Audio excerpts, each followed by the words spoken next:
Wow. I think there you go. Free marital advice, y'all. It's like it hugs the junk like it's meant for like strippers, I think. Ew, does that mean it's going to be one of those, like, are they dating or are they siblings? Oh, because I don't want that. Sorry, that's probably Something not on this channel is going to get all of us canceled, but that's Yeah. okay. At least it's not on the internet.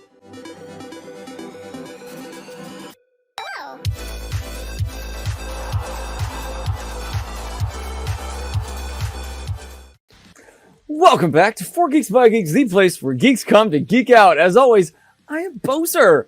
Welcome back, you guys. It is officially a brand new Monday night Geek Out Sesh. DSB is here. Welcome. It's hanging, he says. No drinks tonight. Who says? Who says? How else am I going to stay loose on the internet? Oh my God, I feel like it's been forever since our last Geek Out Sesh. I think the last one was with James Wilder, who just celebrated a 10-year anniversary of Archbeetle Press. So if you haven't already, go check them out. They were giving away a free e-novel, so that's amazing. But it's been a minute. I wish I had a better excuse other than this work has been stupid fucking crazy. I go away for a week on vacation, and then I come back, and as anybody of you know, once you go on vacation, you need like another week of vacation to catch up from the vacation. But there was no rest for the weary, and I had to hit the ground running. We were opening a new show the week after I got back, and so I had some catching up to do with the set and with promotions, and it was just crazy. But it ended up being a beautiful show. It was lots of fun, great turnout. And now finally, things are kind of resting again before the next crazy season, Christmas. But it's my favorite time of the year, which is spoopy season. And I am here for it. And I'm watching horror movies any chance I can. And just saw Hocus Pocus. You want to feel old? It's the 30th anniversary, y'all. The 30th anniversary of Hocus Pocus. But they were showing it in theaters. So Mrs. Boser and I went to the theaters and watched it because I'm pretty sure we didn't see it in theaters when it first came out. She would have barely been born. I would have been probably too young to take to a movie. So that was kind of fun. She was smacking me because I was just quoting every single line because it's that much of a jam. But it was a good time, and I'm ready for Halloween. What are you guys going as Halloween? I want to know. Let me know. Also, I want you to use QOTD to find out the question of the day, like DSB already did, which is, what is a D&D horror story from your table? I've been lucky enough to only play with really great people at my table. No, I'm serious, because the only real D&D I've played is here on this channel, and everybody in the table, whether it's virtual or physically at a table, the few times that I've been lucky enough to do so, have been amazing. But I will tell you that I guess the horror story is everybody's got a player that either doesn't really pay attention or isn't present or, chews on stream into the microphone. And we've had one. I bet you can guess who it is, but we still love him anyway, even if he makes my ears cringe. But that's honestly the worst horror story I've had, is just somebody not quite paying attention as much as I'd like them to, or eating on stream. I can't wait to be playing D&D so long that my horror story list is pages and pages long. But thank you all for hanging out tonight and joining us for our Geek Out Sesh with Tabletop for 2. They already are amazing because I messaged them yesterday.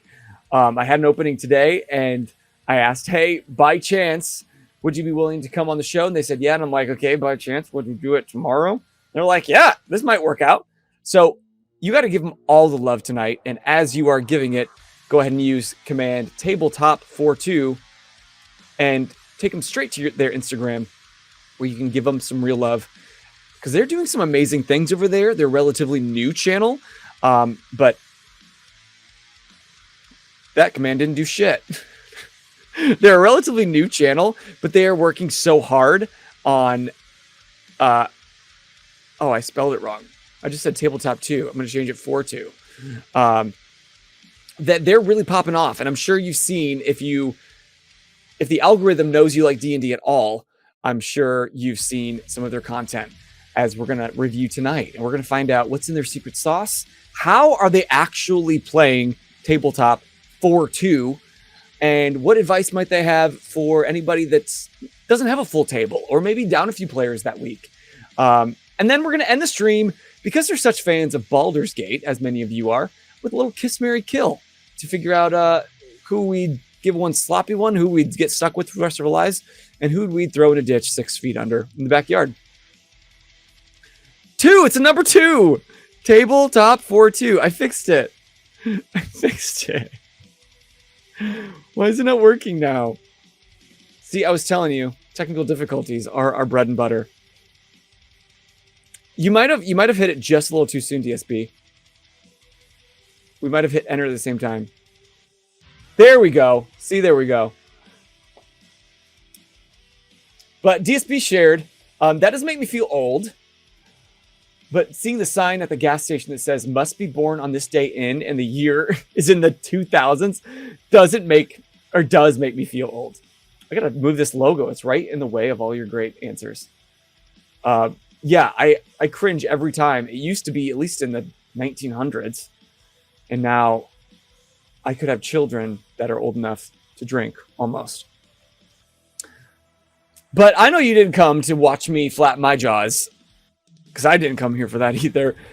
I want to meet these two lovely human beings who are doing the most on socials, and I'm really excited to watch them grow and hear what kind of advice they have and just get to know them better. So stick around. We've got some fun. Please give it up for my new 2 best friends from the D&D world, Nick and Lucy from Tabletop for 2.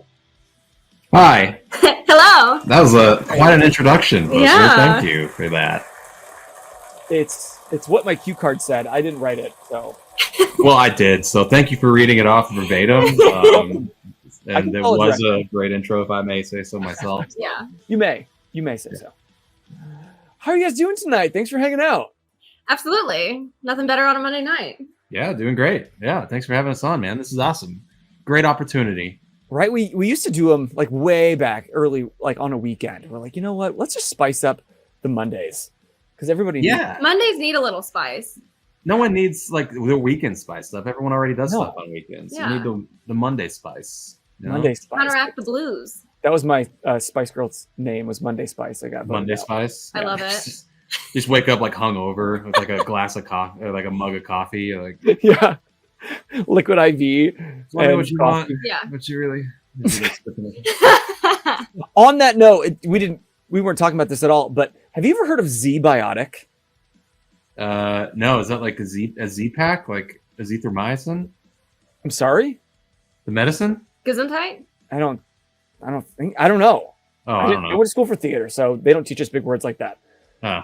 No, it's this little vial you drink. I'm asking everyone because I just bought like a trials pack and I want to see if anybody actually has used it or heard of it. But it's this little vial that you drink before you start drinking, and it's supposed to like break down the toxins that are created in your gut when you're drinking, and then the next day you're not supposed to have a hangover at all. Really? Interesting. I tried it. It had kind of success. I probably should have been way more hungover than I was. That's interesting. But I don't know. Yeah, I need to give that a try, considering I get a hangover if I just have 2 beers now because I'm old. So I know it takes less and less. yeah, It's not fair. And the recovery takes longer and longer. Oh my God. I just went to Mexico for a week and I about died after day 3. I would. Yeah, there's no reason to stay there for a week. I'd be No. like, no, 2 days, I'm good. Like, let's Yeah. go home. I used to be such a party animal, and now Yeah, I'm just a cozy little cat animal. that's fine. That's hey, you know, that makes me feel good now. Yeah, we're domesticated. There's nothing wrong with that. At least we get treats and lovin's. Exactly. That's all I'm here for. Well, guys, thank you so much. I can't wait to find out a little more about what you're doing. But first, Yeah. I got to ask you the question of the day. Do you have any good horror stories from your D&D tables? You know, I mean, we're kind of like you. We've been blessed with good people. We've been playing the same home game for quite a while now with the same guys. Yeah. So like the biggest story that comes to mind was, so I'm the DM of this campaign, and it's quite a big table. There's like 7 of us, right? Including him, it's 7. So wow, there's 6 nice. players. So there's 6 characters. Of course, there's that one guy in the campaign. We're playing like a serious kind of political intrigue campaign, but there is comedy to it. Hi, heroes of Evermore. Oh, Evermore, what's up, man? Yeah. See, I told you. We all know the same people, I'm sure by now. Yeah. And so they got in a street brawl with some cops at this city, right? And I was gonna let it slide as a DM, like, yeah, just a good old fist brawl, like let's just get it out of our system or whatever. But no, someone else in our party decides to just in the middle of the street just cleave a guy in half with his sword. A cop. And we made it like I'm a bard in that campaign, so we were making it like a show. Like we got a crowd, we were taking bets. It was gonna be funny, it was gonna be whimsical. Oops. Yeah. She specifically drew a crowd to make sure people were watching, and then he's just like, you know what, I'm going to kill a cop in the middle of this. And just quite literally half him. And we were like, what? This is all fantasy. Yeah. Hello, players. Meet consequences. Yeah. And I was like, well, congratulations. You're in jail now. Well, and granted, this was session 2 of a new campaign.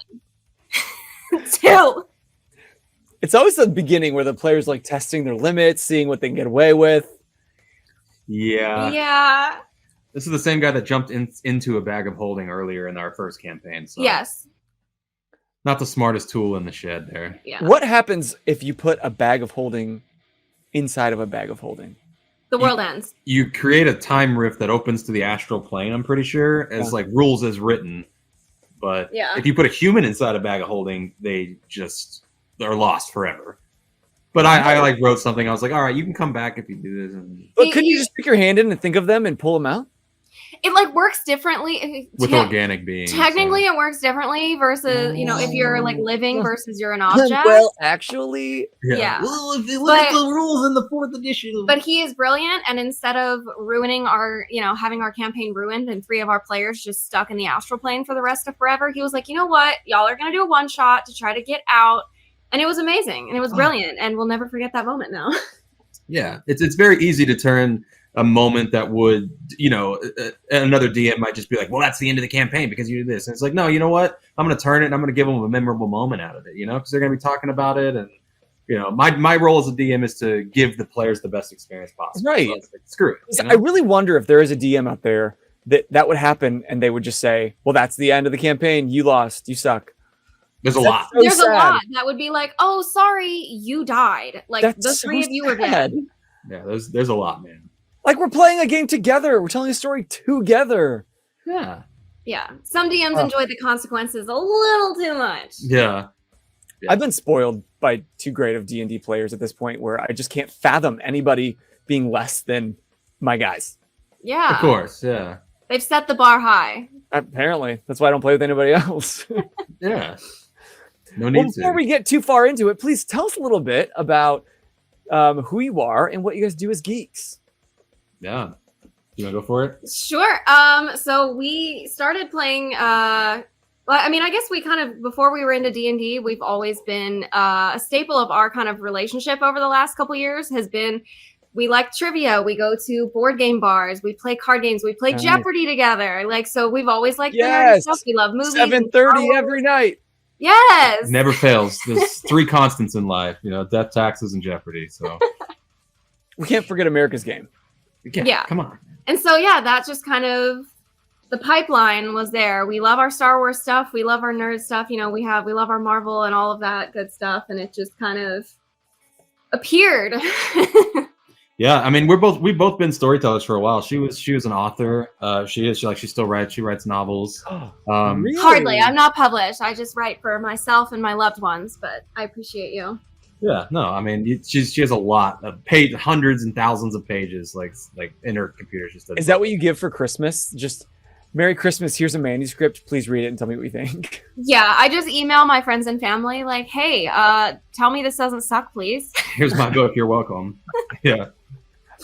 And I wrote like audio dramas and stuff like that. So it was just kind of a natural transition that, we started taking up D&D and we're like, oh, we can tell stories together. This is great. This is what we do. So why wouldn't we do it in this format? Yeah. Wait, how does one write audio dramas? it's a script like you would a movie or a TV show, except you just don't write a lot of like the blocking and the scene setting and stuff like that. You just write basically dialogue and enough like scene settings to get the actors like in their mood or whatever. But it's a script like anything else. But then you get like other people to read it and you record it. Yeah, for sure. And then it just sits in your computer. Well, if you're like me, you get people to record it and then you don't edit it and it sits in your computer forever. Yeah. But normal people would edit it and publish it and put it out, but not me. Yeah. Oh, looks like T is in the chat. Thankfully, poor T. Everyone say, "Aw, poor T." Aw, I'm poor feeling T. good, guys. Dude, how's your throat? Yeah, how you feeling, bud? Yeah, T was supposed to join tonight, but his throat just got progressively worse throughout the day, and now I don't think he can even speak. He's just a mute. Just typing. Please don't die on me, T. I cannot do this on my own. Please don't die on our episode. That would be the worst legacy that we could leave behind for this channel. Oh, good. The And he worst can't you see. Oh, he can't see now. This is the tabletop for 2 curse. Thank you for guys. Oh, dear God. Yep, this is it. What if he just dies in the chat? What if his final words are here in the chat? We can't manifest that. We would quit. Yeah. We would quit streaming. And I think out of respect, we all should. Yeah, honestly. This is our way out, T. Yep. This is how you get out of it. So, okay, you guys have had like storytelling and tabletop as a core part of your relationship. So then, did you guys start Tabletop for 2 together out of that love, or was it something that you guys were playing with previously? Yeah, I mean, I've always had like a weird mind where it works creatively, but it also works very capitalist, which I hate that about myself because I'm not a capitalist. I'm a socialist through and through. But I was like, I'm always thinking of business ideas and how can we get this popular? How can we do this and do that? And so I was thinking this, and I was like, hey, what kind of funny? Like I could think of ideas to throw out on the internet, and then it just happened. We got lucky, and then yeah, here we are. But you mentioned you got lucky, and I know you said that before stream, and I kind of fought you on that because looking at the content that you guys are pumping out on your Instagram, like that's just to get the engagement. Like I love all the little skits and the funny things and all the things that honestly I should be doing for 4 Geeks by Geeks. But hey, man, no. But behind the scenes, you guys are you've got your podcast, you've got the just homebrew game that you're playing for fun. Like you guys are doing so much. Oh yeah. Indeed, we are. No. How, like, real question, how do you balance that? We'll get back to you. Yeah. It's kind of a great question. Yeah, we kind of learn as we go. Definitely like with anything else, being in a relationship with the person that you're doing all of this with, you got to have check-ins. You got to be like, hey, let's we've just streamed or played D&D for 3 or 4 days straight. Let's go have a date night and recharge and balance that. And yeah, we check in with each other. Hey, are you feeling burnt out? No. Or if we're feeling particularly creative, we'll come sit in this little office and just be typing away or whatever for hours sometimes, depending on what mood we're in. Yeah, you just got to compartmentalize. It's like have days for us, have days for D&D, have days for Tabletop for 2. And then and then just compartmentalize and try to stay organized as best you can. But. Yeah. Because the D&D homebrew game that you're playing with your 7 people total is different than the one that you're telling for Tabletop for 2, correct? Yes. Oh yeah. No one sees our home game. We have people on our channel from the home game, but home game is just for us. Just for funsies. Yeah. That's a great idea. We have nothing for ourselves. We just put everything. Everything is for other people. Y'all, you don't have a home game or anything that you play just for y'all? Honestly, part of it it's the time. Like the guys that I play with, like T used to live here, but now he's up in Michigan. We've got some other guys that maybe originally from here or closer to home, but we're just spread out now. And I can't imagine having more than one D&D game because it's just takes so much time on its own. Are you the DM or are you a player usually? This is my first time as a GM for Fate Core. It's GM, right? And yeah, this is my first time in this seat, which I love. I absolutely love. But to keep that straight and balanced with like a completely separate game, I might just melt. Yeah. Yeah, no, I totally understand. Like we have full-time jobs on top, like you do too. You know, Right. It's like it's a lot, man. Oh yeah, my coworkers, half of them absolutely hate me because as soon as I talk to them, I'm like, oh my god, this D&D, and it's like my entire brain like is just D&D. Always And a D&D. few of them appreciate it, and I've like gotten them kind of interested in it, and the other ones just kind of walk away, and I'm like, that's fine. You're just not one of the cool kids. Oh yeah, there's this guy that I work with too. We're from Texas. Like this guy, he's salt of the earth. I've worked with him for like 8 years. Love the guy. Very just good old boy energy. And then I told him, I was like, hey, you should check out this Critical Role thing. I think you'd like it. And then he messaged me the other day, and he's like, oh, on episode 107. Like, boy, Wow. Monsters over here. I was like, yeah, this is he just got super into it. So we're trying to spread the gospel here. Yeah. There you go. Unintentionally, I don't know if you could see. Ooh, Hey! the CR shirt. Oh, that's the hoodie. Yeah. Love it. And Iron Orphan Maker, I'd like to rage. I'm just repping everything Critical Role on accident tonight. Hey, I mean, you know, This people, I poster- don't want to call out anyone in our community, but like, Critical Role is the first person to hate on. You know, whenever we're talking to someone from our community, but Of course. they have done more for our community than anyone could possibly do. Yeah. I mean, they have awesome. popularized it and normalized it in ways that we might not have ever had otherwise.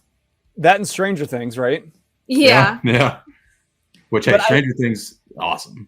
Oh, yeah, hands down. Great show. But I always get that question that pops up, like, who's the better DM, Mercer or Brennan. Brennan. And it's like, I hate that question. Like, the fact that anybody even raises the question is the wrong Yeah. question. Hey, I mean, What do people you love their enjoy tier rankings, listening you to? know? Right. Yeah. It's like It's wrong.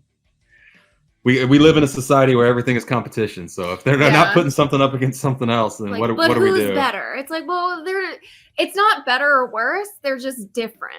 Right. Yeah. Because, like, they wouldn't answer that question. They'd say, they would both say the other is a better DM, I bet. Absolutely. Whereas, like, I think I would rather play in a campaign with Matt as a DM versus Brennan. I love Brennan as a human being, Mhm. but the way that he like fucks with his players in the most narratively incredible and like heartfelt ways, I would like lose my mind. I would go through just the most emotional turmoil in a campaign with Brennan. I mean, I'm kind of in the same realm with him though. It's like if my players leave crying, then I did something right. Yeah. You know, it's Right.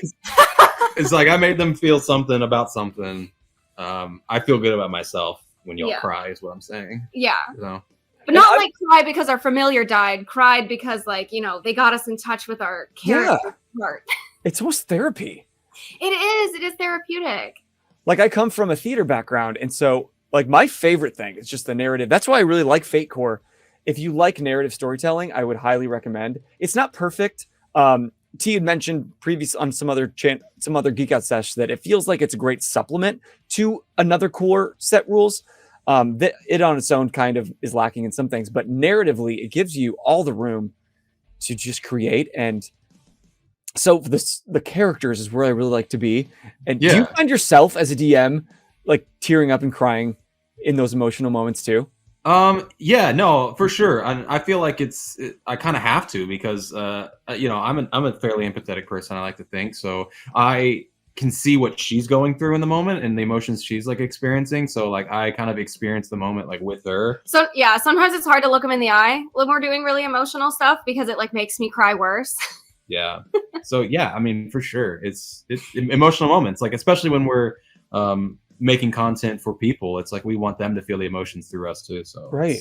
And that's always been my biggest thing in my own writing. Like I remember the first time that I ever wrote a scene in like a chapter in like a novel, and I actually started crying at my own work. So I was like, damn, that's what this feels like. Like, you know, I want that to transfer off the page. I'm just so good.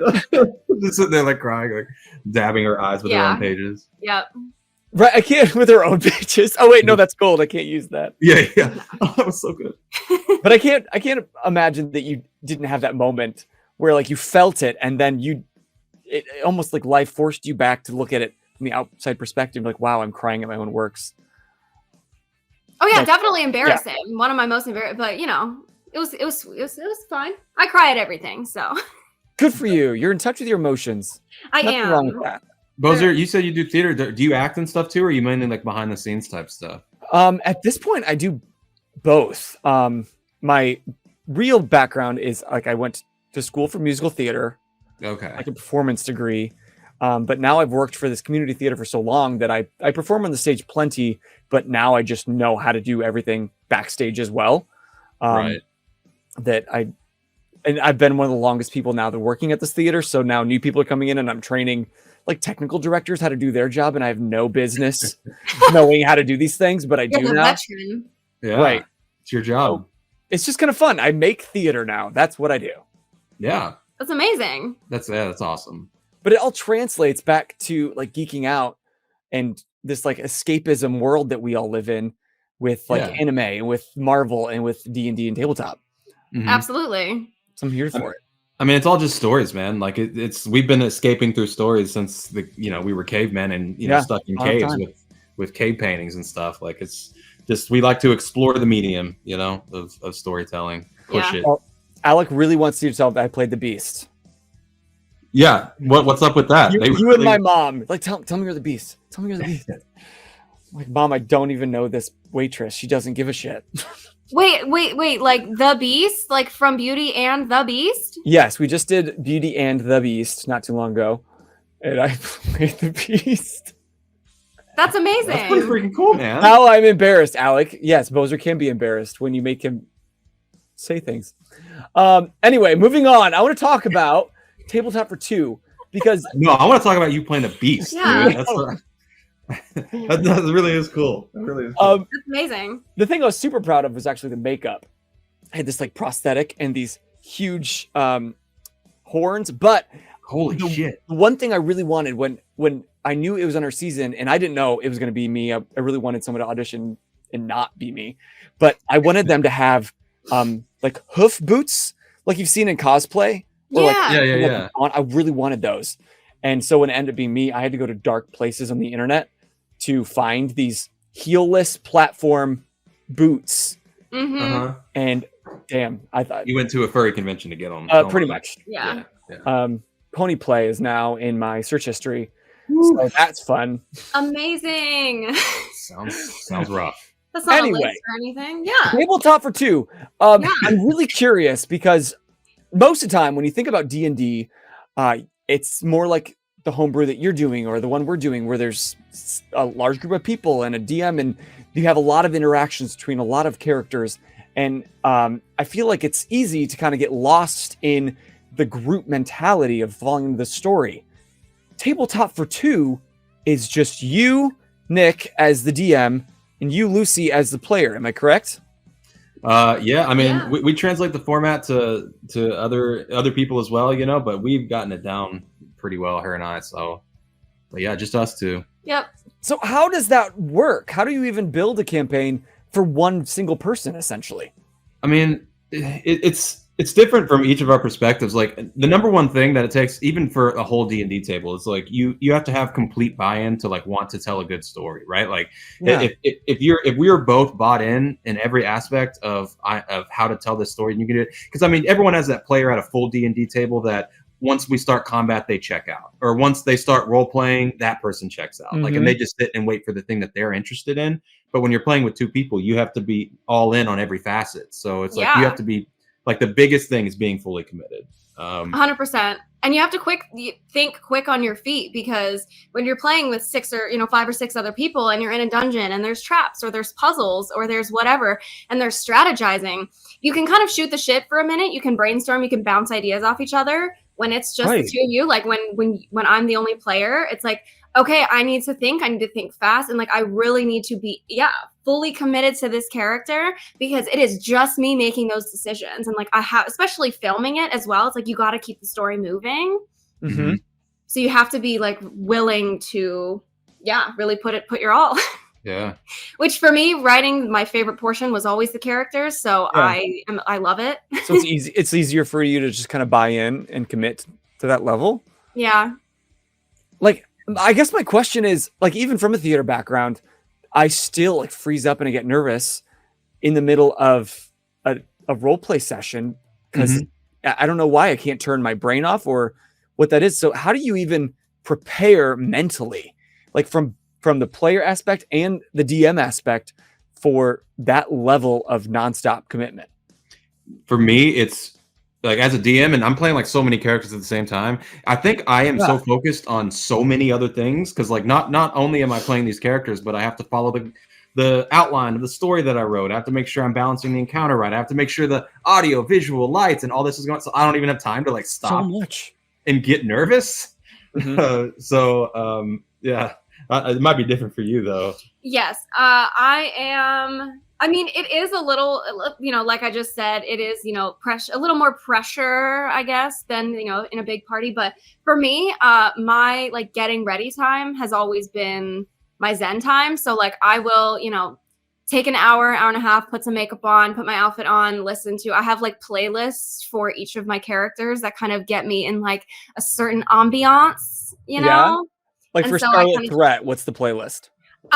So I created the playlist myself. It is called Tastes of Transylvania, and it is all mostly like instrumental gothic horror, like organ music, piano. Okay. Like, yeah, it's amazing. Is it on Spotify?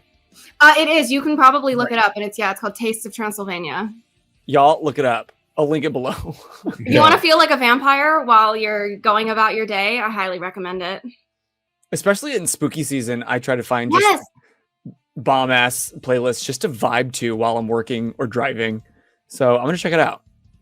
Exactly. You should. Sometimes having words like in the music, it's like it like muddles your brain more. I like an instrumental playlist. Yeah. A little distracting. Yeah. Nick, give me a ballpark in Scarlet Threat. Which episode? How far are you guys in so far? We just streamed, or we're going to stream episode 5 to this Wednesday. Yeah.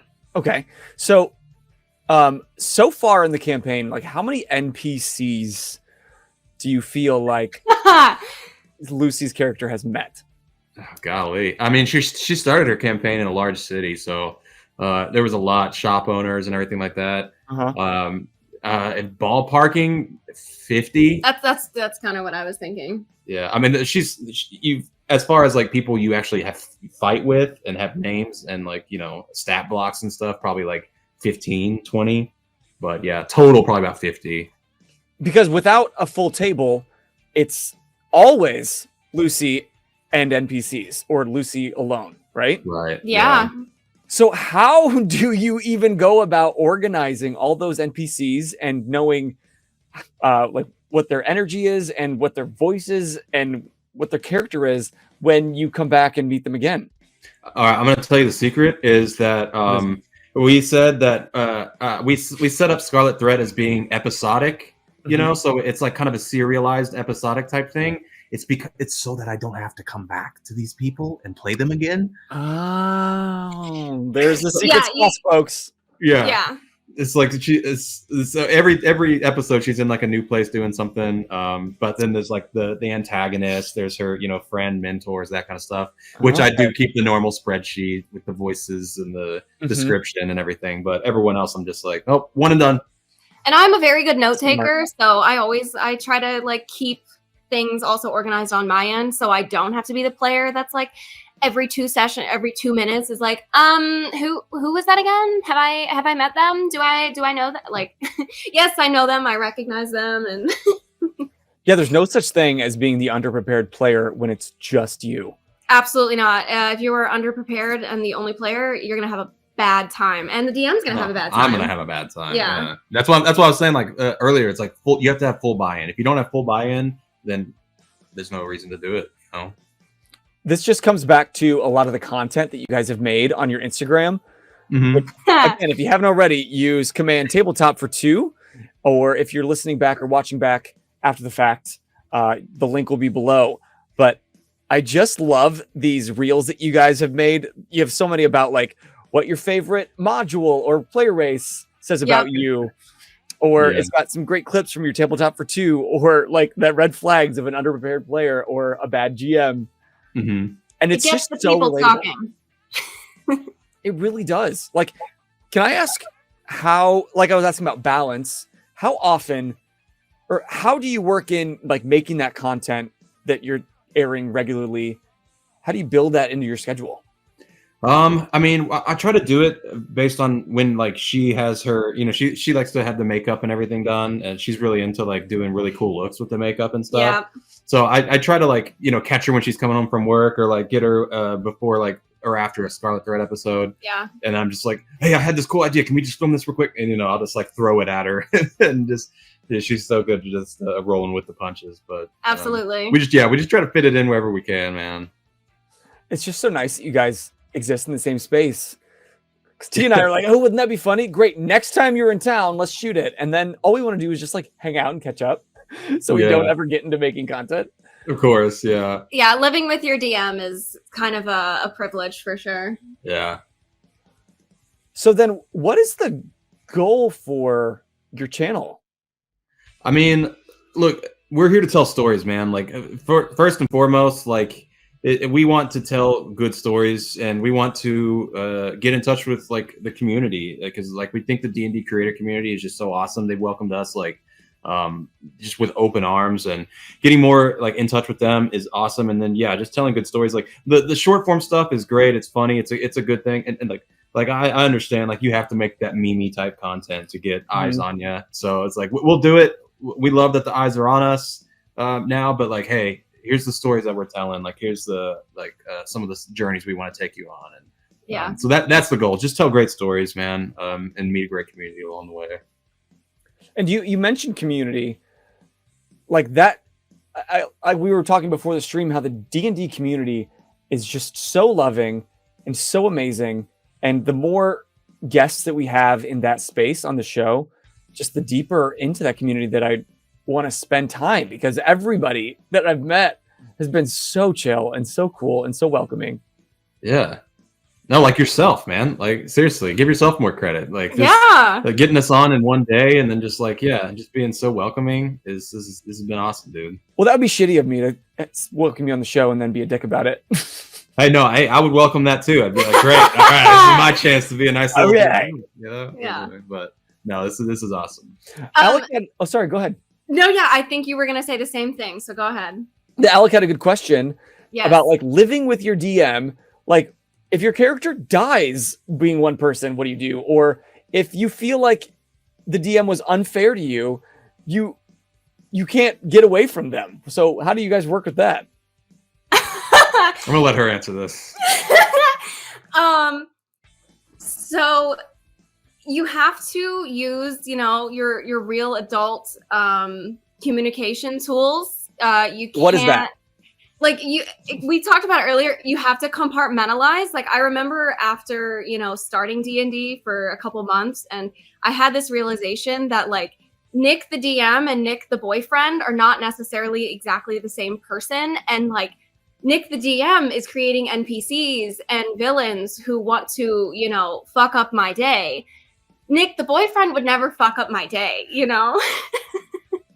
So it's knowing the difference, and like we kind of came to a mutual understanding, like, hey, what works for him as a DM? Because as a DM, like I had to learn from him, that's a very, very, very vulnerable position to put yourself in, especially in front of all of your friends. Like, so it doesn't feel good to be criticized harshly. So it's like, if there is a call or a rule, whatever, in the middle of a session, I won't bring it up then. I won't even usually bring it up that same night, because there's a lot of, it's almost like, it's not a hangover, but it's like you're riding a high, but kind of riding a low is what he's kind of described it as. Do have you experienced the DM, the GM hangover? You know what that, like the emotional just.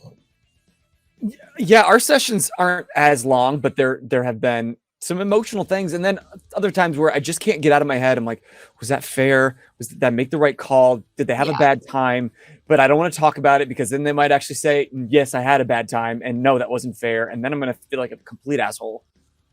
Exactly. It's almost like the feeling whenever you like travel, like you fly across the country and you get off a plane. It's like, it's that same feeling after you're done, like doing like a 4-hour marathon session for like 6 people. And you're just like, whew, Yeah. You don't want to hear, I didn't really like this one thing that you did.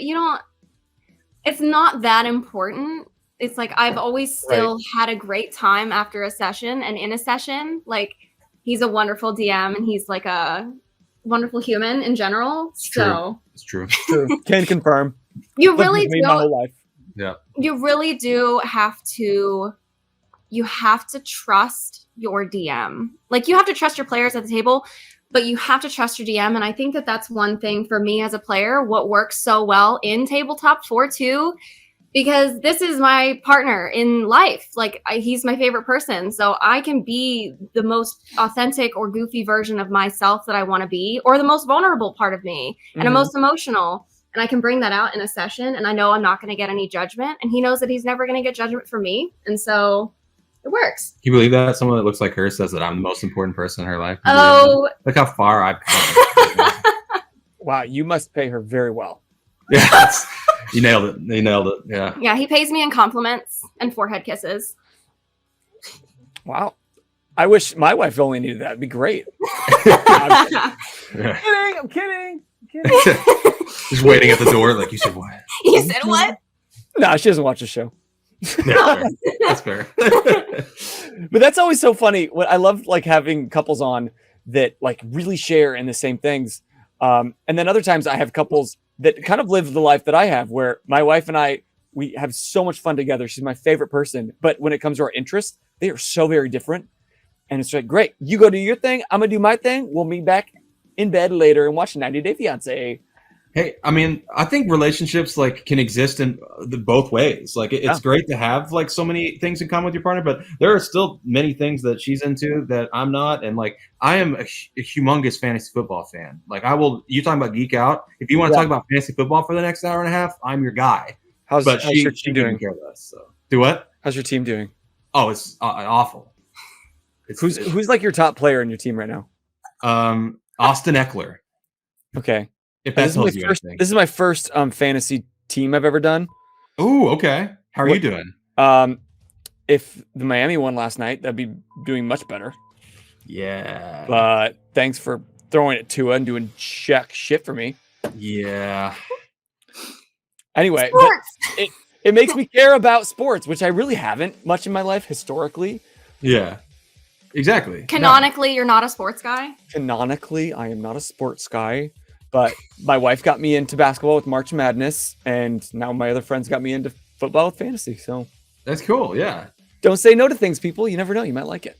Exactly. You know, but yeah, like we were saying, like it's good to have interests that align. It's good to have interests that don't align. I feel like relationships can thrive no matter what, you know. Just like everything else, you do need a balance. It's amazing to share something so creatively together. But yeah, he has his fantasy football. I have, astrology birth charts out for days of celebrities and my friends and family, and I do tarot. And so it's like we have our little separate things. Cool.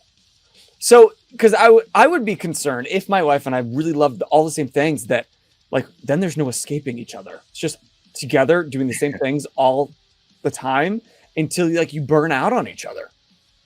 I mean, it's like we were saying, it's compartmentalization. Like, like she was saying, Nick the DM is different from Nick the boyfriend. It's like, yeah, it would be, whenever we talk about certain things, when we talk about the relationship, when we talk about gaming, when we talk about the channel, it's all different versions of us, and it's all us, like, putting on a different face. So it's, I see what you mean, but it's if you can learn that compartmentalization, it makes things a lot easier, And if you love your partner and you let me rephrase, if you like your partner, it makes things a lot easier because you can love the absolute shit out of somebody, but if you don't like them, like in their hobby, it's amazing. It's almost like liking is, never mind. I was gonna say more important, but that's just not quite true. It honestly might be. It might be. You're Yes, but my dad, to get real for a second, my dad always told me that the key to a lasting relationship and what really makes it last, forever is, are they your best friend? And yeah. Wow. I think there you go. Free marital advice, y'all. Or love advice. From a DnD content creator, for whatever that's worth. Yeah. We always get in some weird places of discussion on the show, and that's my favorite thing. No, I love it. Yeah. I love that we have Alec, that you're big three, because I am also a Leo rising. Hello, do you see this hair? Of course I'm a Leo rising. Someone once looked at my natal chart and told me all this, but then they got to like my moons and other planets aligning and my eyes just glazed over. That's fine. Not because I didn't care. It's just felt like a lot of information. Well, it's like someone speaking another language. It's like when if he's talking about sports and all of these football terms and analogies, and I'm like, you could be talking in a completely different language right now, but it's important to you, so it's important for me, and I enjoy like hearing him be enthusiastic about something that he enjoys. That's cute. Yeah, I mean, we're polyamorous, and when we started, I was dating another girl who was into astrology. So I would go hang out with her, and I would come back here, and then she would ask me about my chart, and I would go back over there and be like, "Oh, did you tell Lucy about her chart?" And I'm like, "Can we just?" I can't get away from the charts. Yeah. Close my eyes to see charts. Let's talk about something else, please. Okay, shut up, Alec. This man didn't even know his zodiac sign. Not true. I've always known it was a Sagittarius. Yeah. You knew it before we talked on stream. Yeah. I knew. Can confirm. That's all, but That's all right.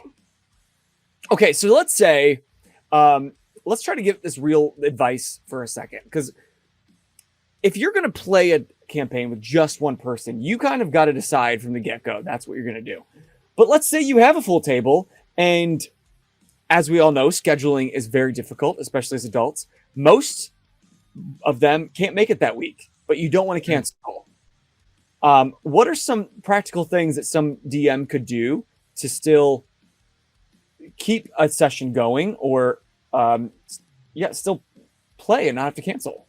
I mean, we could design a whole one shot around beating the shit out of that person who's not there.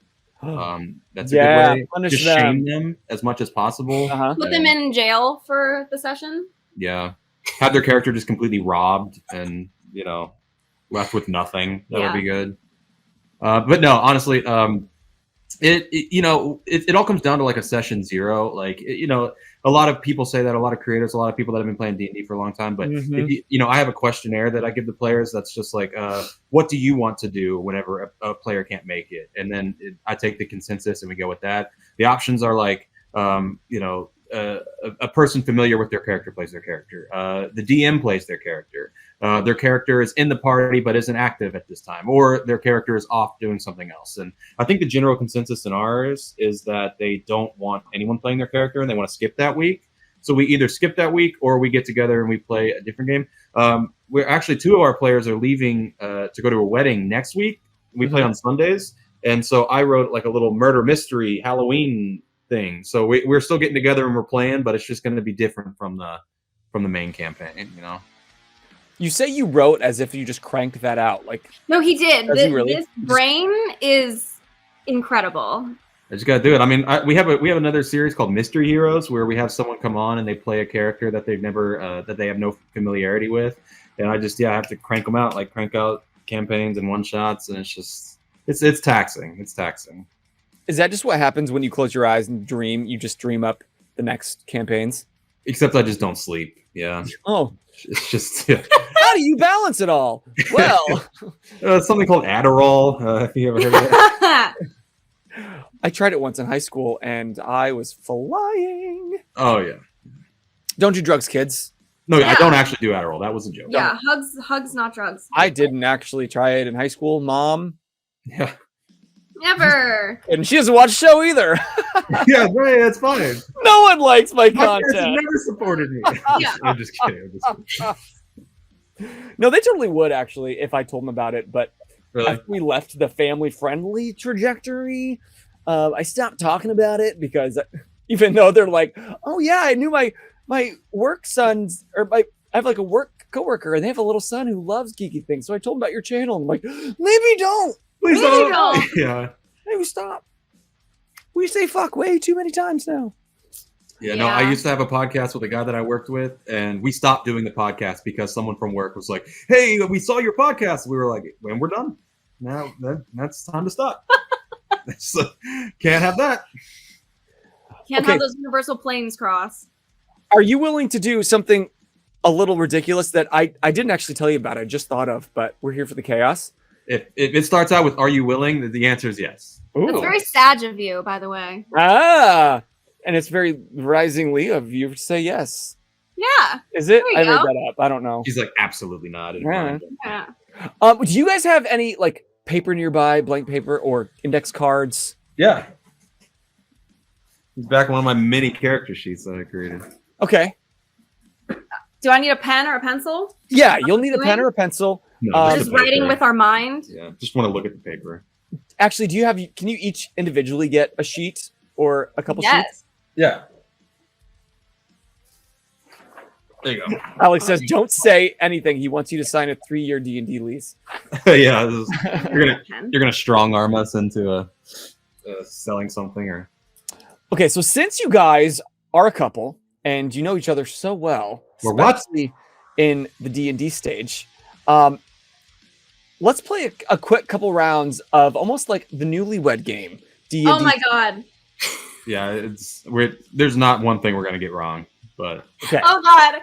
Oh, well then, let me just crack my knuckles. Oh, please pull out the big guns, Bozer, please. Okay, so I'm going to ask you each a question, and I want you to write, and don't let the other person see. Okay. All right. I want you to write what you think the opposite person, how they would answer it. Okay. Okay? Yeah.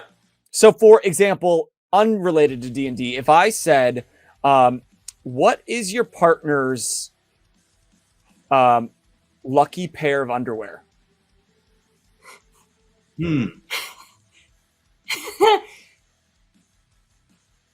All right, that's a tough one. Ha! You said big guns. Well, I don't even know if I have I don't know if I have a lucky pair of underwear. If they had to pick a lucky pair of underwear, what would it be? Okay. Like I know what my favorite of yours is. Is that can I just I'm just gonna Don't lead him. Don't lead him.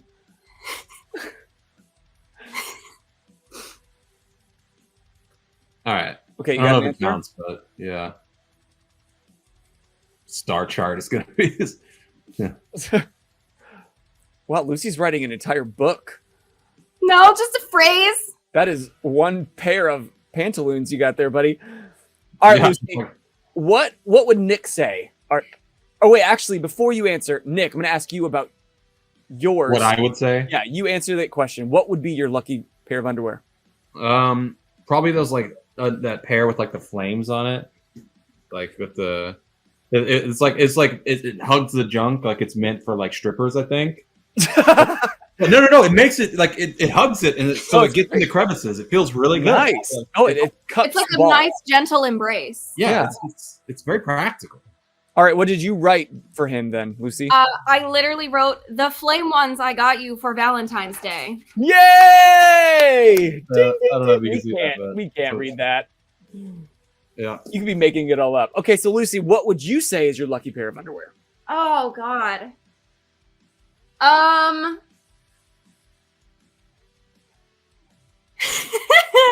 I really don't know. Okay, so I guess my lucky ones are the ones that like I feel cutest in. Okay.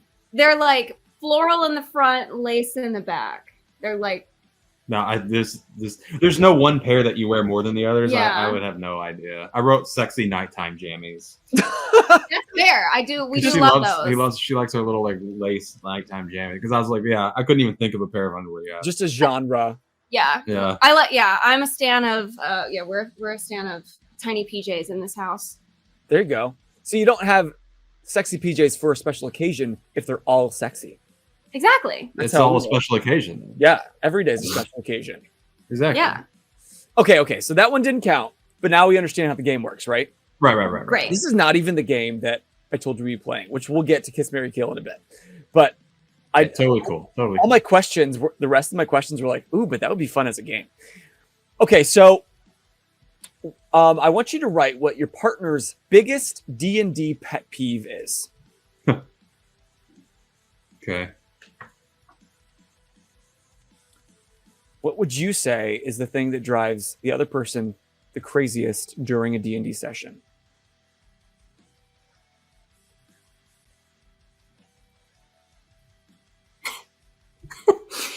Okay. All right. Okay, so last time Nick answered first. Lucy, I'm going to go to you. Tell me what your biggest D&D pet peeve is. What my biggest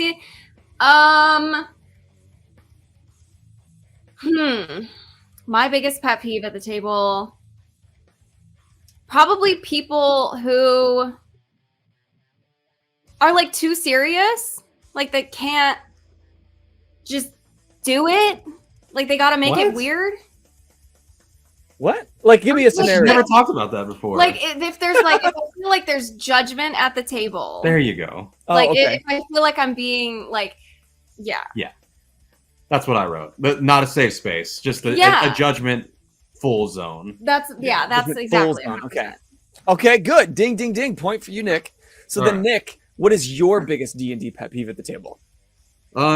People that don't know what they want to do on their fucking turns in combat. What'd you write, Lucy? I mean, I wrote a more. I did have that in mind. I wrote, players dissociating at the table, because sometimes like That's bad too, it's just like white noise, Yeah. and it's kind of the same thing. it is, you know? yeah, because when there's 6 people at the table and we're fighting 5 or 6 enemies, sometimes it takes 10 minutes to get back around to your turn, but it's like you should be thinking That's about why you what should you're know doing. what you need to do when you get to your turn. You've had 10 Yeah. minutes. But if you're like that, episode of SpongeBob where Patrick's like, grinds his gears. But then how does that work with Tabletop for 2 where you don't have 10 minutes? Every turn is your turn.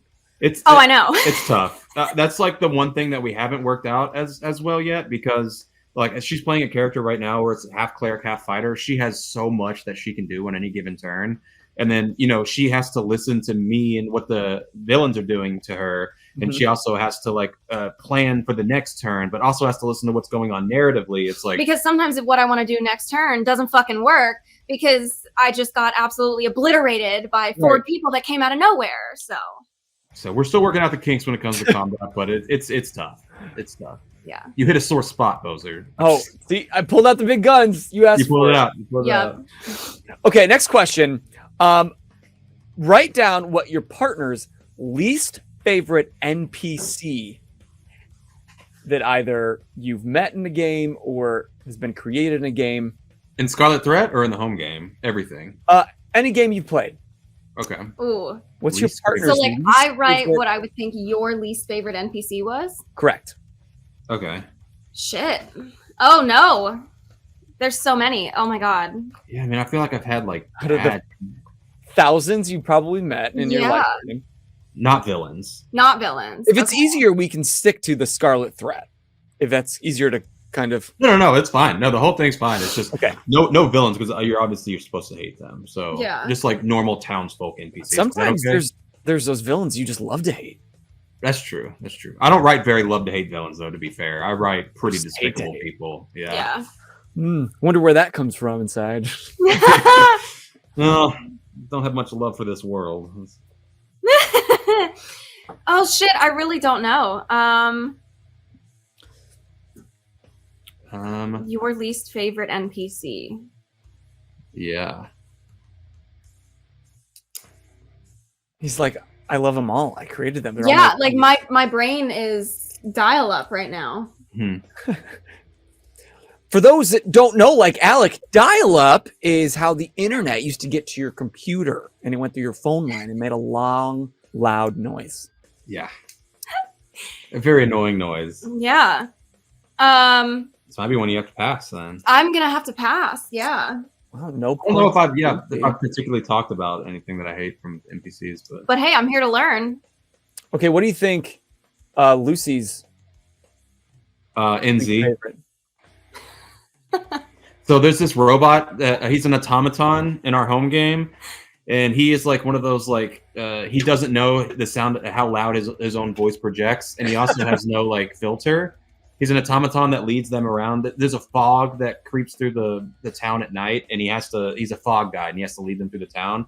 But anytime they go into like a bar to do something like seedy, or they walk out of the bar, and he's like, "How did the crime go, guys?" Like really loud, and everyone like can hear him. And she's like, anytime there's another automaton, she's like, "Can we get that automaton instead of NZ?" And NZ's like, "No, I sent him away because I'm your guy." Because Yeah. it reminds me of how much I hate in real life people who don't understand how loud their voice is, because I hate when they're just the one who's just like screaming at the top of their lungs trying to tell a dumb story, and like everyone in the bar is looking at you for no reason. Like, oh, it makes me want to crawl out of my skin. Something tells me you do not have children. I really don't. It's a good guess. I do not. You are correct. Good guess. Child I free. don't either, but I work with kids enough that I'm like, I am right fucking here. Except I don't say fucking. I'm like, Of course. you don't have to scream. They're sitting next to you. Just talk to them like a person. Inside voices, for fuck's sake. Whatever that means. All right, so no points for anybody, but if that's a tough one, maybe this will be a little easier. Okay. What do you think your partner would say is their sexiest NPC? Oh, yeah. He's like, oh, that one. Well, I write very sexy characters. He does. We have some horny people at the table, and a lot of our people are For two? You mean both of you? Oh no! For our home game. Yeah, our home game. Yeah, no, our home game. It's like a lot of people are. They're all bisexual. They're all like one of the guys was married to the last villain. Like they're all just they want to be close to everyone. But yeah, I write NPCs with in mind of them to romance and stuff. Yeah. Well, what do you think? Okay. Yeah, I know what you're gonna say is the sexiest one. I think. But who would you write as the sexiest one? Yeah. Mm, You haven't met them yet. Well, shit, yeah. I mean, you've met some, yeah. I'll write the one that comes to mind first in our home game. Yeah, because Scarlet Threat's not really like we're getting into the romance, but it's not quite a romance yet. Yeah. Okay, so then, Lucy, who did you write for Nick? So Oh, wait, no, wrong question. Nick, yeah. who is your sexiest NPC? We'll see if Lucy was right. Isadora. Indeed. That is from our home game. Oh yeah, Why Isadora? She's she looks like she's a secretary of a all tiefling brothel called Hell House. So Sounds she's hot. like a sexy secretary tiefling brothel owner. Yeah. I can picture it now. Yeah, it's pretty hot. Pretty Okay. hot. She wears like a button up, like, cutesy little white button up shirt that's just hardly buttoned. Oh yeah, I said I can picture it. That's immediately a little pencil Yep. skirt, a little too short, Yep. The glasses hanging off her face. a bun Yeah, A bun. with a pencil. between the demon horns. Exactly. I'm You here got for it. Got You it. got All right, so Lucy, who is the NPC you think is the sexiest? We'll see if Nick was right. Oh shit, I wrote the same thing. Oh, you wrote Isadora for you yourself? too? I think I messed up this round of questioning. Like who? No, you're supposed to pick my sexiest NPC, and I'm picking. So you're your right. sexiest NPC. So I'm asking you didn't write this down. I'm asking what do you think is the sexiest NPC you've met, and we'll see if Nick was correct. So it's also in our home game, and his name is Arthok. Arthok, show me Arthok. Yeah, Arthok. Can't see it, but it's Guys, Is there? on the stream, it looks like a blank piece of paper. You guys haven't been Yeah. playing at all. yeah. No, he's a oh shit, did I mess up the Now your lighting? white balance is completely. Oh no. Can I get it again? Oh, there you go. It's getting better. It's getting better. There we go. Okay. No, he is he's a very like swagger type, braggadocious, very like confident blue dragonborn paladin. Ooh. And yeah, We love the scaly boys. he had, like the first time he met her, it was like across the bar, and he already had like a woman on his lap, but he was like staring at her from across the bar, you know. And I play a tiefling bard named Pandora in our home game, so Nice. quite different. Yeah. Yeah, definitely. Nice. Okay. Well, I would say all in all, you guys know each other pretty well, except for the parts that you guys didn't talk about ever in your lives. Yeah. Yeah. Well, we have room to talk about more things. Yeah. So, look at that. Proof, y'all, that even when you're playing D&D nonstop with your partner, there's always more to learn. There really is. That's true. This just Sure. became a relationship stream. We had no idea. Really is, man. Like, how's your relationship with your mom? You wanna- Well, we don't play D&D, so awful. Could be better. Yeah. It could be better. Yeah. Yeah. Okay, well, let's see if maybe we can learn even more about each other, because I'm curious. You guys make quite a lot of Baldur's Gate content. Indeed. What is it, first of all, that you love so much about Baldur's Gate? I mean, it's really the first video game that is anything close to what D&D is like in real life. I mean, it's a once in a lifetime game where there's so many different branching options based on how you interact with NPCs and how you interact with your party. There's like, I think I read there was like 70,000 different endings to the game. No way. But there's not only there's 70,000 different flavored of endings, but there's like 100 different ending cutscenes that you can see.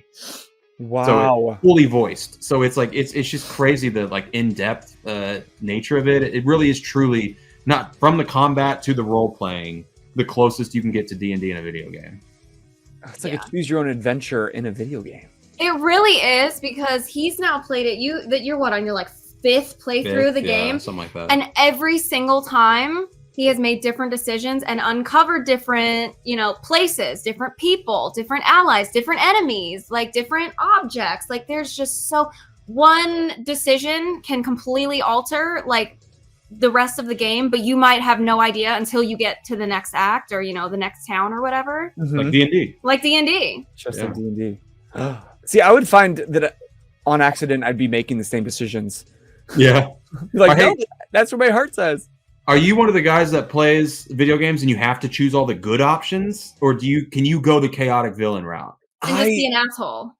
It's harder for me to play the chaotic asshole. I want to, but it's like, oh, it just feels so wrong. Yeah. I'm hurting this poor digital NPC. Literally. 100%, yeah. Like in Cyberpunk or in Fable. Yeah. Mass Effect is a big one, for me. It's like when I'm playing Mass Effect, you can either go one way or the other. It's like I have to go Paragon every single time. I have to. It's hard because we're such good guys. Yeah. Wow, there's nothing like us. Yeah. Yeah.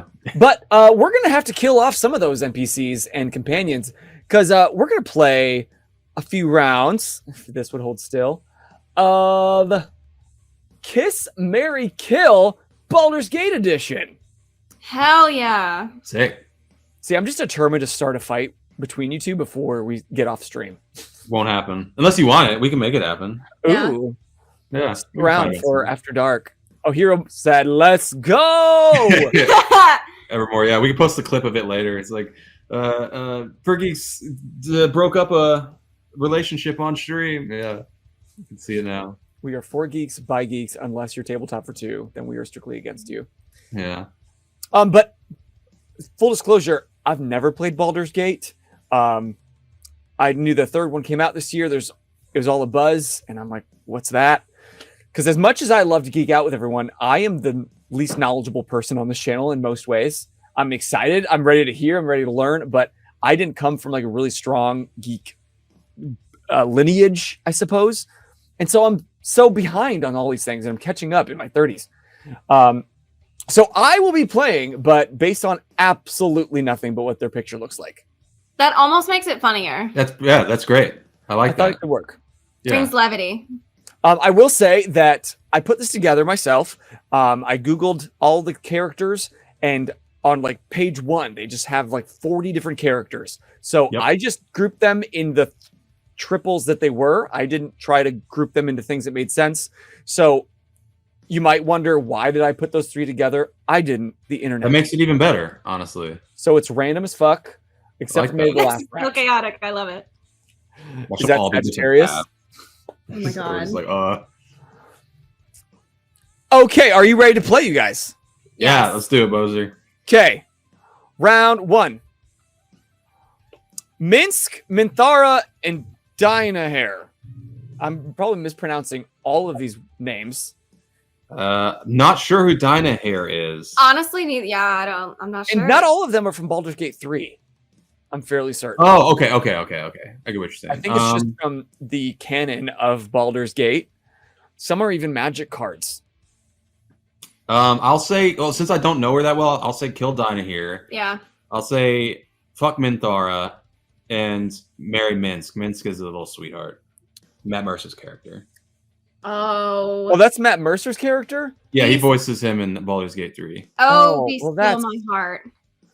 Okay, we're all marrying that guy. That he his name is. I didn't even notice that in his hands. Yeah. Little hamster. Oh my god. Wait, come over here. Look at him. Yeah. Oh my god. Okay, well, he comes with a pet, so we're all marrying Minsk. Yeah. And Minthara is my mentally ill queen. I love her. So definitely, yeah. I'll give her the kiss. I'm kind of always into blue skin, like Oh yeah. avatars. Oh my god, here for it. Yeah, don't even get me started. Don't even get me started. They tall? Are they blue? My type. Woo, boy. My wife me just up. can't ever breathe. That's why. Never mind. What would you Sorry. do? Okay, what's your ranking here? I'm gonna probably follow you there. I'm gonna kiss Minthara, marry Minsk because he comes with a hamster and Matt Mercer's voice. And I mean, Dinah here looks like she can move things with her mind. So like yard work. She's got a branch in her hand. That could be really nice, She actually. looks potentially evil though. She looks like if Rihanna was playing a chaotic evil character in. Yes, I thought she looked like Rihanna. I'm getting Which is now that you mention that, pretty hot, but She's disturbed. but I still don't know her, and so she's gonna have to go. Oh, but look at her mouth. Her lips are very kissable. that's true. She's got fuller lips than Mina here, or Minthara. Minthara. But look at the pain and emotional pain trauma in Minthara. Like You know you could fix her. True. She's like, no one can fix me. Just kill me. No. She's intense to say the least. I'm switching my answer. I'm kissing Dinah here, and I'm killing Minthara. Sorry. That's All fair. right. Yeah, that's fair. And what was yours, Lucy? I'm gonna agree with him. Yeah, I will happily marry Matt Mercer in any character form, and yeah, I'll kiss Minthara and kill the Rihanna character. Hey, Jordan. Sorry, my friend Jordan's in the chat right now. Jordan, I know that you I've only been playing through one time, but Minthara is a sweetheart, okay? Yeah, she can't be held responsible for the atrocities she committed in Act 1, all right? Wow, enablers, one and all. Basic Wit Girl said she could be evil, though, as if Minthara isn't right there. That's what I'm saying. I was like, no. Listen, I believe you. I don't. yeah. There's more to her. I was just as surprised. I was very shocked. Just stick to your Gale, all right? All right, let's move on to round 2. Yeah, let's do it. Astarion, Will, and Shadowheart. Oh, this is you right here, babe. Oh God. Is- Do I go To first? confirm, is Will's? He's got 2 different color eyes. He has one stone eye. He got one. He got Oh. one plucked out. Okay, that's pretty dope. Yeah, he's pretty badass. Okay. You're up. Oh God.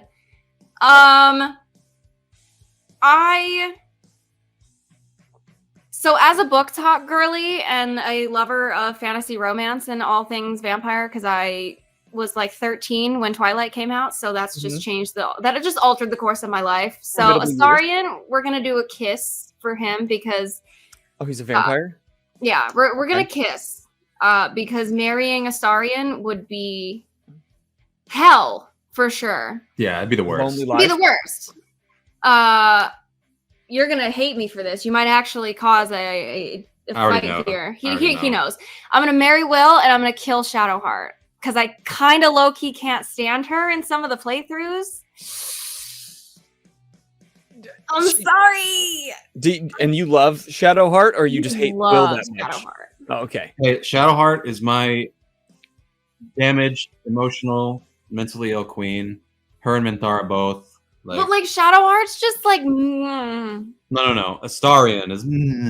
So Well, yeah, that's why I'm not marrying him, Astarion kill without a doubt. That guy is an asshole. which is fair. I'll kiss Will. He's a good guy. Like I feel like he'd give a good passionate kiss. But yeah, I'm marrying my girl Shadowheart all the way.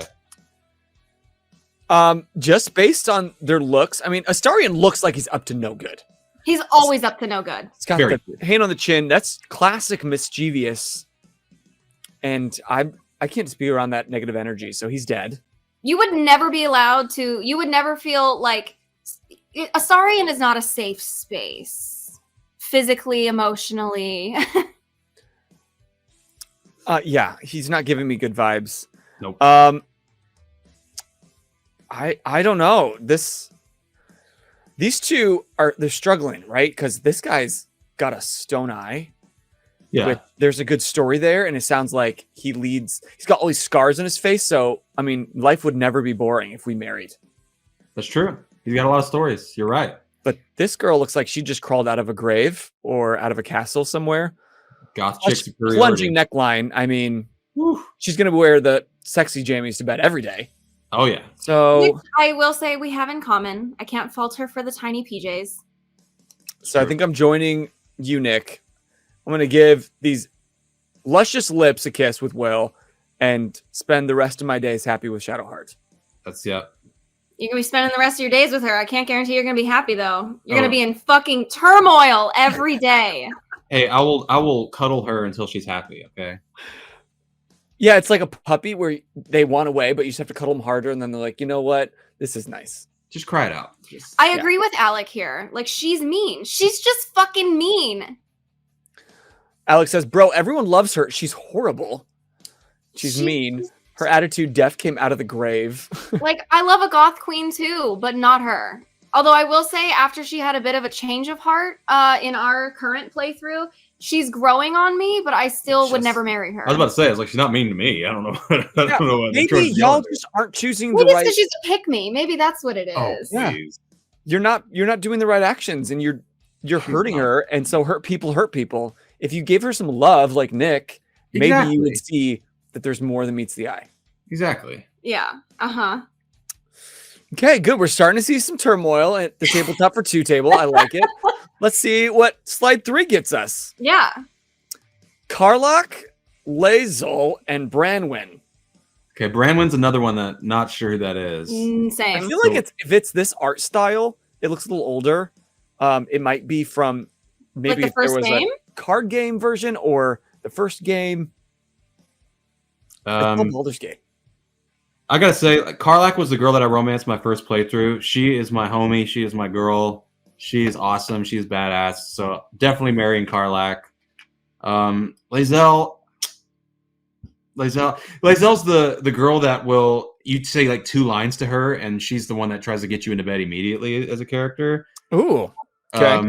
So I don't know. But she also hates you. Like, Yeah. she'll fuck you, but she hates you. Yeah, it's That's definitely fine. like a hate fuck. But yeah, which I'm with Bozer. It's like, hey, that's whatever, man. I'm waiting to hear the bad side. Let's see. Can you zoom in on Branwen there a little bit, Bozer? Zoom in on Branwen. Yeah. Yeah, zoom in on Branwen. It looks kind of giving me a Cameron Diaz vibe. Honestly, to me, Branwen is just like an anagram for Karen with this face. Yeah. Like the heavy That's eyeshadow. I'm getting like Girl Kate earrings. +8 vibes. Oh yeah. Oh yeah. Like when she got the hair extensions and tried to be like the cool mom. All right, that's fair. Mm-hmm. I'm not a regular mom. I'm a barbarian mom. Exactly. Yeah, seriously. Yeah, I'm going marry Karlach, kiss Lae'zel, and then kill Branwen. Yeah, I think I've got to join you there because one, to marry someone looks like this, so cool. Her heart is an inferno. That's dope as fuck with horns. She's badass. And I mean, the accessorizing, you can't beat that. That means I get to dress like that, and she won't judge me. No, Exactly. she won't judge you for anything. No, I want to kiss this just because I want to see what it's like to kiss somebody without a nose. Yeah. And then this is basic white girl. Sorry. Yeah. I'm in here for adventure. That's why I'm not playing Baldur's Gate. Right. Now where that you y'all at, kind of turned me against Branwen. At first I was like kind of Cameron Diaz vibes, but now, yeah, you turned me against her. Can I marry and kill twice? Says Alec. Yeah. Okay, Lucy, where you at? I'm gonna agree with you guys. I'm gonna marry Karlach. Lae'zel, I'm gonna kiss her. Probably gonna have to get really drunk first in order to enjoy it. But yeah, Branwen. Again, where's the downside? That's fair. That is fair. Yeah, so it sounds like we have a big poly marriage with Karlach, Yes. big poly orgy with Lae'zel, drunken orgy, and then, a murder party with Branwen. Perfect. Yeah, that sounds great. It's a trifecta. And no one can call it a hate crime. No, she's a Karen. They're like, well, probably had it coming. Wow. Sorry, that's probably not Something good. on this channel is going to get all of us canceled, but that's Yeah. okay. At least it's not on the internet. Oh, Oops. I live to get canceled. It's It's all right. fine. Just for jokes. Just for All right. FGBGs. Let's see. We have Shar Teal Dosen, Ajantis Ilvastar, and Imoen. I Do you think we're gonna have recognize to any of these? we're gonna have to pass this. So I don't think we know any of these people. I have never seen any of them. Yeah. Okay, so then we're equally uneducated. So just Right. based on the looks alone, where you at? Chartiel looks like an American Gladiator, Uh-huh. kind of. You remember that show, American Gladiator? Yeah. So she kind of gives me like Karlak energy. Is it she? I Like she. I don't know. I would think she's got some feminine hair. And Jontis. it's hard to tell the looks- armor. I don't like that helmet. Is not framing his face, man. It's not doing him any favors. No. He looks like MODOK almost. MODOK is exactly what I was thinking of. Yeah. And we're talking Ant-Man 3 version, like the bad one. Yeah. Emma, I don't know. She's cute. Yep. Yeah, she's cute. She kind She of looks like a barista. Yeah. She Oh, has definitely. Good face. She has made a cup of coffee in her life for money. And made it too bougie. Like even the customer's like, wait, is this what I ordered? Yeah, She's it has like a yeah, leaf in it with like a heart and everything. Yeah. Mm-hmm. We're marrying her. We're kissing American Gladiator, and we're killing MODOK. Yeah. I agree with that. I think consensus. We all have similar good taste, is what I'm We getting. got similar tastes. We do. Yeah. Okay, moving on because we don't know them. But if you don't know these next ones, then we'll skip it. Do you know any of them? No. Star, Edwin Odyssean, and Yoshimo. No. No. Do not. Okay. This must be from like the original game or something. How about Zervok, Sky Silvershield, and Drist Doerden? I know Drist. I know Saravok. I don't know Sky Silvershield, but she looks. I don't know. Mischievous. No good. She looks up to no good next to the CGI evil armor. Yeah. She Evil still armor with looks like- eyes. Yeah. You're 100% killing Saravok. He is the champion of Baal, the murder god. Oh. Yeah, Yeah. fuck that guy. I mean, Murder not guy. kill that guy. Not fuck Do this not guy. fuck that guy. No, Kill that no. guy. Okay, you're gonna fuck him, and then No. Driz. I feel like I'd marry Driz. I would marry Drist. He Yeah. is like Good guy. yeah, absolute legend in the drow Legend. community. And yeah, it looks like we're kissing Miss Sky Silvershield is it here. Sky or Ski? Ski. Ski Silver Shield. Yeah, we'll go with Ski. Miss Ski Silvershield. Must be Polish or something. Yeah. The Polish of Baldur's Gate world. Doing anything intimate with Sarvok just looks like it would hurt. You Like never know when you're gonna emotionally, hit him. yeah. You never know when you're gonna hit a spike. Mhm. Emotionally, physically, mentally. Yeah. He looks like a gaslighter, honestly. Yeah. At best. With those eyes, he is telling you lies and making you believe them. On his best day, he's a gaslighter. You better Yeah. hope that you're only gaslit. He will actually light you on fire with gasoline. So He, OG gaslighting. he takes everything very literally. Ski's hiding something. Ski's got something to tell you. You know, like you're gonna kiss her and she's gonna like whisper something in your ear that you wanted to know. You know. Yeah. And you're never gonna know if she really enjoyed the kiss. Yeah. Yeah. Which is okay. She like might be thinking about her ex, but Yeah. who knows? Fine. And this guy, he will go to the ends of the earth for you. It looks like. That guy would 100%. smolder me to death and I would die happy. 100%. You die of burns from that smolder. Yeah, Oh, yeah. and I'm fine with it.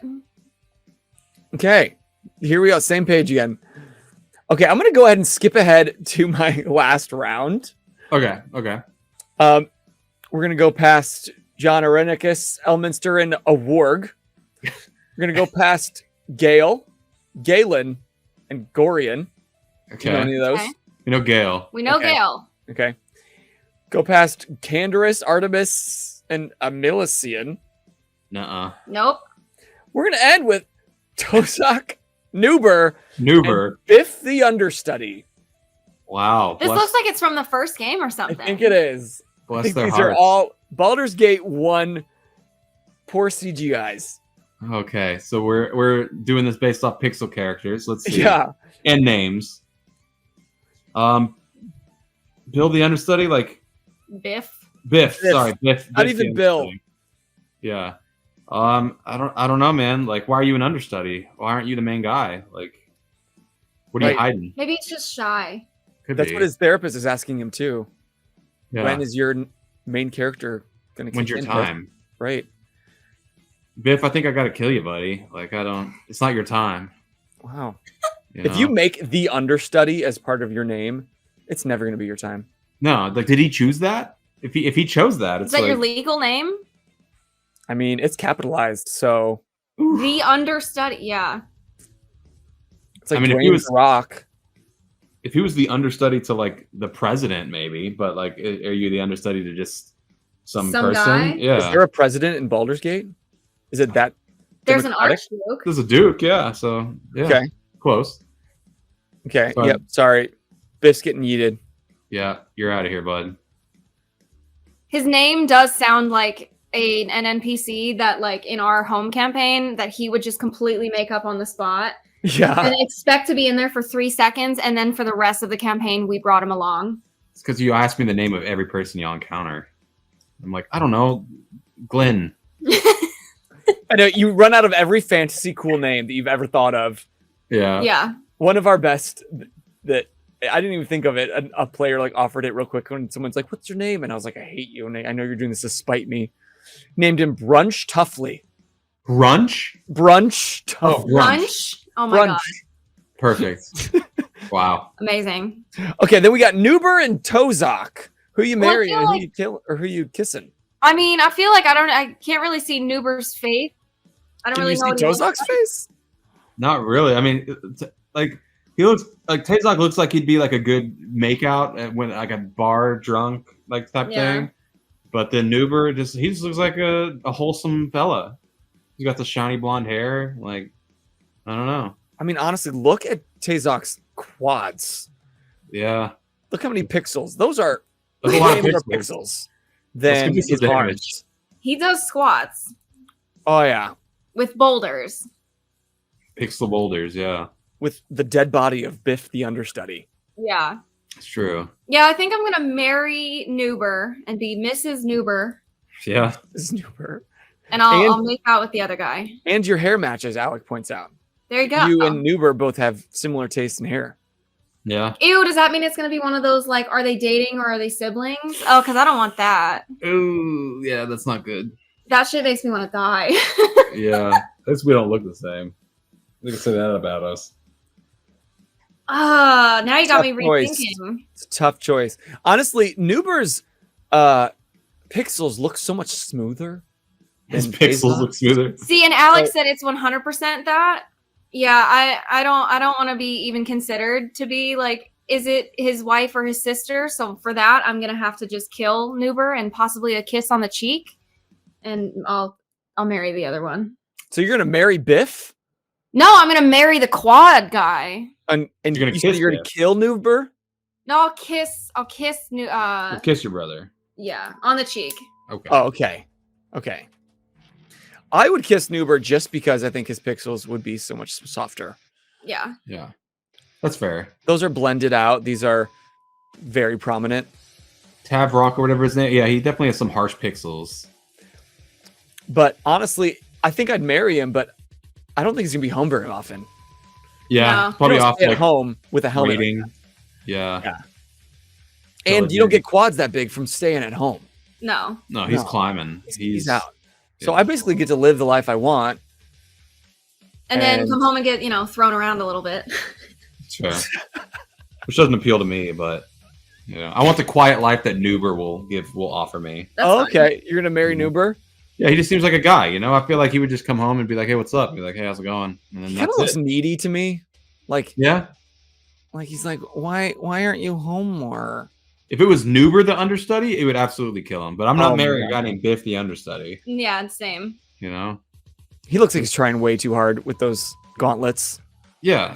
Like, bro, you're an understudy. Like, what is he gonna come home and I'm gonna be like, "How was just sitting in the rafters?" Like, I was waiting in the wings, you noob. How Oh, was that's being on new. the bench? Yeah, it was warm. exactly. So yeah, we're gonna. Okay, well there we go. Now we know that when it comes to Baldur's Gate characters, when given the opportunity to kiss, marry, kill them, we're probably all making pretty much the same decision, Yeah. more or less. We have the same taste in video game fictional characters. even without me knowing a thing about them. Us too, sometimes. Yeah. There we go. We're on the same page. And y'all at home, please do yourself a favor. Go follow Tabletop for Two. I'll link it below as well. And then, of course, you can use the command here in the Discord, in the Twitch, because these are some people that you want to be your friends. I just met them today, and I want them to be my friend. And now I'm going to blow up their DMs, and they can't stop it. You could block it. We're friends. Yeah, friends for life. We're friends. Yay! Yeah. BFFL. Accomplished. I heard a new acronym today. It was like BFFITLATN.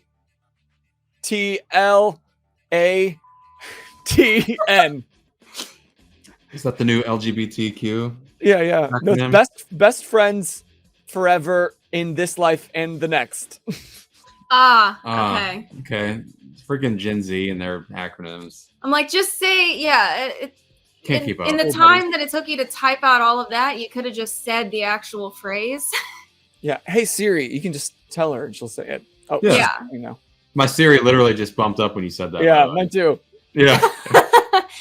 Shut up, Siri. Very true.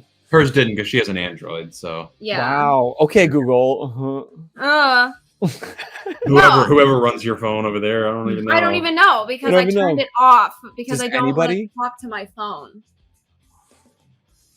And I hope you guys go. Where can they find your content, like your Tabletop for Two and all of that? I mean, Instagram's a great place to start. We have a link tree there. It has our Twitch, our YouTube, our TikTok. We're big in TikTok and Instagram right now, but we're trying to get into the Twitch and YouTube. So YouTube is where all of our past episodes are held. You can find us on Twitch every Wednesday at 7 Central. Central Time, where we will be playing some Scarlet Threat until for the next few weeks until the campaign ends. So right on. Yeah. Well, I'm definitely gonna have to check it out now because I need to learn from your level of commitment and how quickly you guys are able to think on the spot, because that's honestly my own pet peeve of myself as I like to grow. So I'm going to check it out for myself so that I can improve my game for my players. Give it a shot, Please man. do. That would be awesome. Yeah. Thanks so much for having us on. Yeah, it was so much fun. You guys have been awesome. I love your here for it energy. I had a great time. No, us too, man. Yeah, Fantastic this was Monday awesome. night. Yeah, this was awesome. And make sure all of you check in next week for our next Monday Night Geek Out Sesh. And then Wednesday, T streams, doing whatever the dopamine hits, whether that's tabletop, miniature painting, or playing some games with all of you, or just chatting. And then Thursdays are ongoing TTRPG using Fate Core called Cloudscape. But until next time, I am Bozer. I'm Nick. And I'm Lucy. And you just keep Geeking out. We practiced beforehand. Yes! Nailed it. Proud. Nailed it. You were about to do it. I was like, this is the thing. This is the thing. Yeah, we're going to do it. We're going to nail it. Yeah. Good night. Bye.